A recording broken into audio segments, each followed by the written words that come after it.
you're new, hit the subscribe button. We do quite a bit.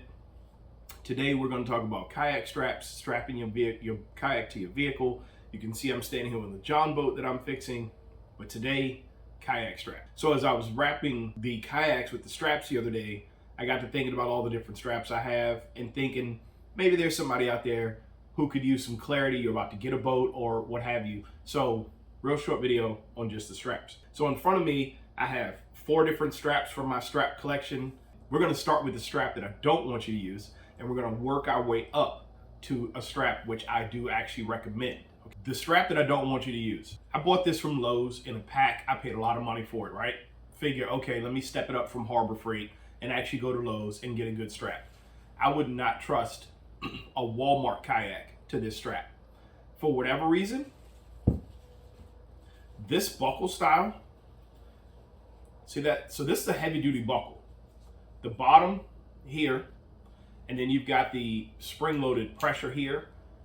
I don't understand why this won't hold tension on the strap. My straps, I can't, really move that. But as I'm going down the road, every time I've tried to use these, Caleb and I have had to pull over and tighten these straps up. I will not strap a kayak with this. And honestly, you can catch a manslaughter charge for having something fly off your truck.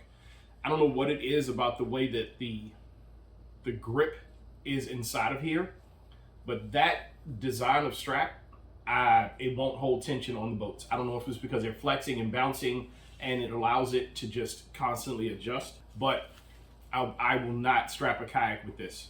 It's pretty, nice and green, not happening. Second strap, these are also really nice. These are some of my favorite straps that I own. Bought these again at Lowe's. These are heavy duty, right? I'm not gonna put a kayak in the bed of the truck with these. In a pinch, if I forget other straps, and this is all I have, but let me tell you why. This won't slip.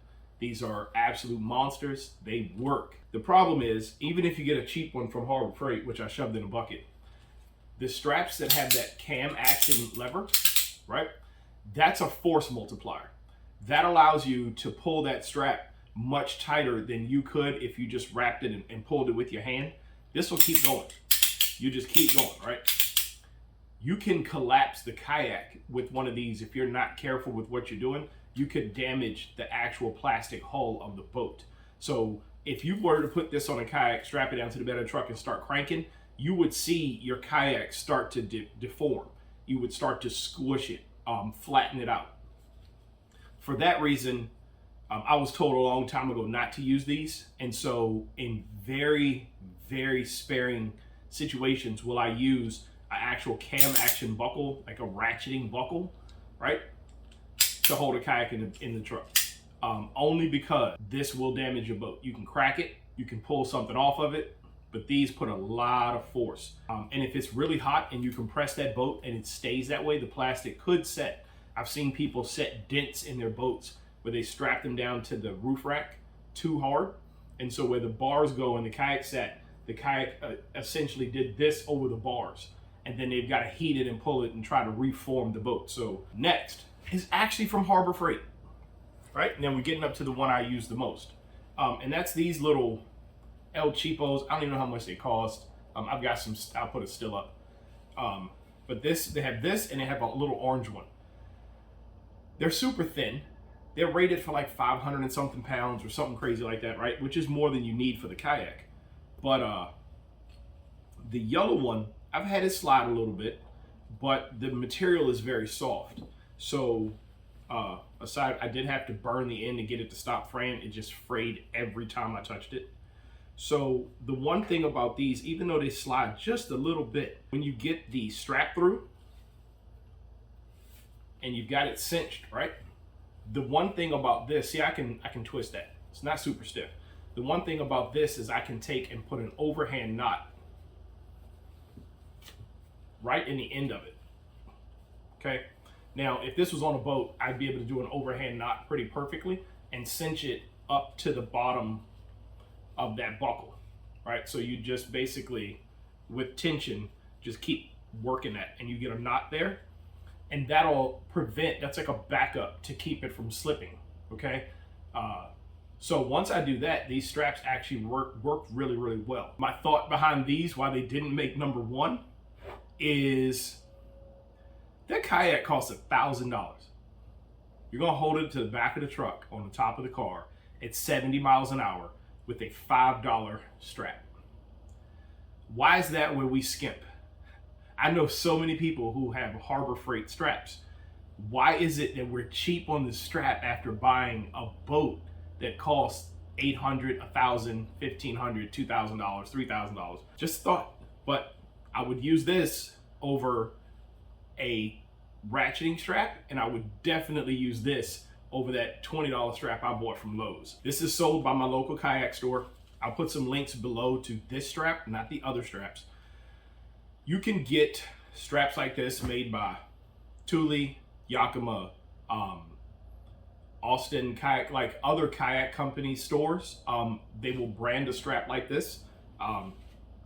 But this is a really good strap. So what this has, it's got that large padded area to protect your car. So if you're loading this on top of a car, or even, you can see mine is curved. I usually put that on the kayak to keep the buckle from digging in, from pulling it, right? The spring in this is really strong in comparison to the Harbor Freight one. This has a really good spring in it. The material is double the thickness of what Harbor Freight has. This is a really beefy nylon strapping, okay? Way over the load rating of what your kayak needs to stay on top of the car. In this case, they've got a little branding right here from the kayak store here. But what I like about these is just this.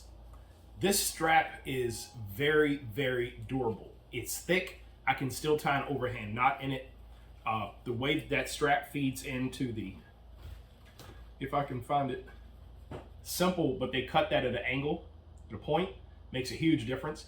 I have never remelted this. I've had it for 2 or 3 years. They haven't frayed. It's super easy to feed that through, super fast, right?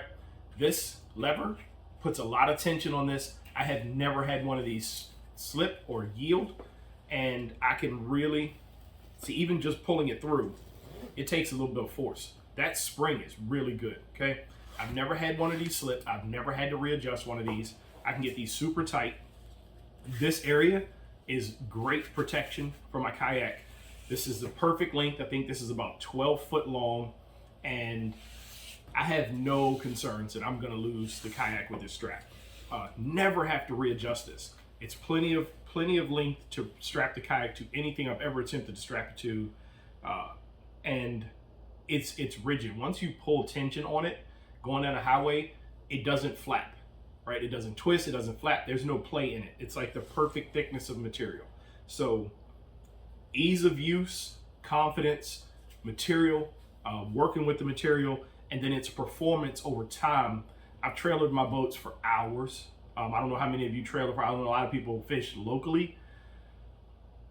I've put kayaks in the back of my truck and had them in the back of the truck for 8 hours. I've had this slip a little bit. The green one didn't even make it a mile from the store, not using that. These, absolute confidence in these.